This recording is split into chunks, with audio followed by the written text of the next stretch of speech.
Assalamualaikum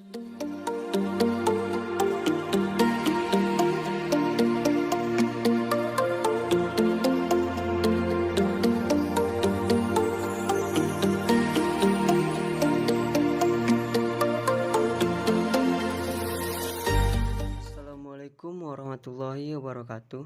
Perkenalkan, nama saya Randi Ramadan dengan nomor BP 2001-03-2054 dari kelas 2C Prodi D3 Teknik Listrik jurusan Teknik Elektro.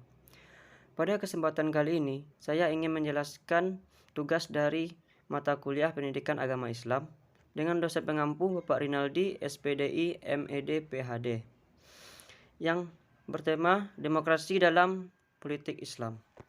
Baik, sebelum masuk pembahasan, mari kita lihat latar belakangnya. Latar belakangnya adalah kehidupan bernegara dan masyarakat memerlukan pemimpin. Pemimpin nasional dalam konteks demokrasi di Indonesia dipilih melalui pemilihan umum dan diusung oleh partai politik. Keberadaan partai politik sebagai roda demokrasi itu sangat penting. Baik, mari kita masuk ke pembahasan pertama. Pembahasan pertama kita adalah dukun politik. Upaya calon pemimpin untuk meraih kemenangan dalam kompetisi dilakukan dengan berbagai upaya, mulai yang rasional hingga hal-hal yang berbau mistis, meskipun risikonya akan kehilangan nyawa mereka.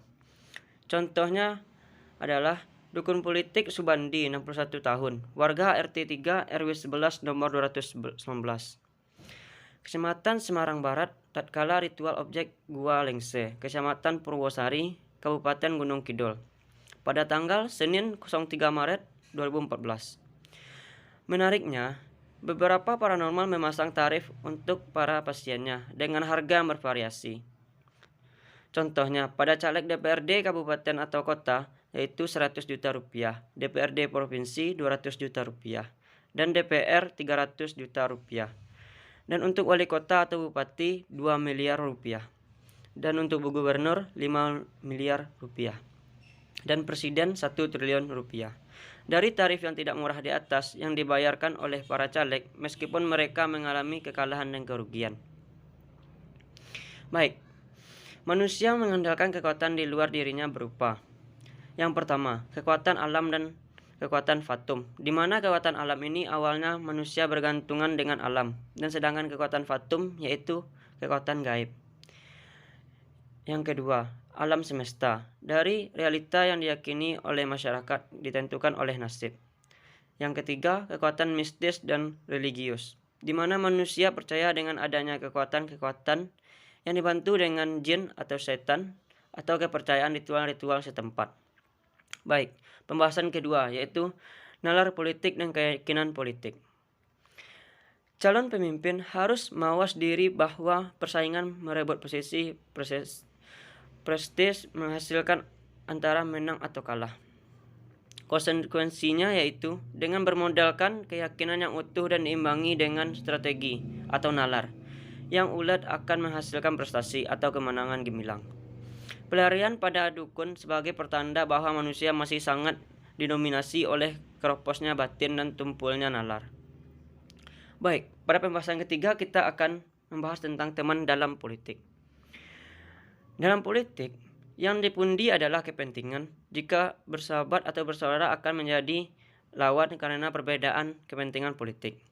Lazimnya, politikus menghargai benda atau tangible value dan mengesampingkan nilai atau intangible value. Esensi berpolitik meraih kekuasaan. Selanjutnya mengharapkan kekayaan untuk memperoleh rezim, meski membunuh karakter atau pembunuhan terhadap lawan politik. Teman sejati dalam berbagai hal sangat ditentukan motif berteman. Bila berteman mengedepankan hati nurani, yang terjadi adalah saling memahami dan menghormati, bukan dipandang sebagai pesaing politik. Memahami hal ini, kita diingatkan oleh kata bijak yaitu, teman sejati adalah tatkala kita di meja duka, bukan hanya dikala di meja makan. Baik, pembahasan keempat yaitu arah politik dalam Islam. Ini termasuk pembahasan terakhir. Politik dalam perspektif Islam mengandung makna keinginan atau cara Muslim menjadikan ajaran Islam sebagai kurikulum kehidupan. Hal ini tercermin dalam semua aktivitas kehidupan. Hal ini bukan berarti negara harus berlandaskan Al-Quran, tetapi nilai Al-Quran tercermin dalam kehidupan. Karena nilai Al-Quran bersifat universal. Politik Islam bertujuan mengangkat harkat, derajat, dan martabat umat manusia ke arah yang lebih berkualitas dan beradab sesuai fungsi dan tugasnya sebagai khalifah Allah di muka bumi. Politik Islam tercapai jika pelakunya berakhlak, bermoral, beradab, dan bertanggung jawab. Baik, hanya sekian pembahasan kita tentang demokrasi dalam politik Islam. Jika ada salah kata atau kekurangan, mohon maaf. Saya akhiri.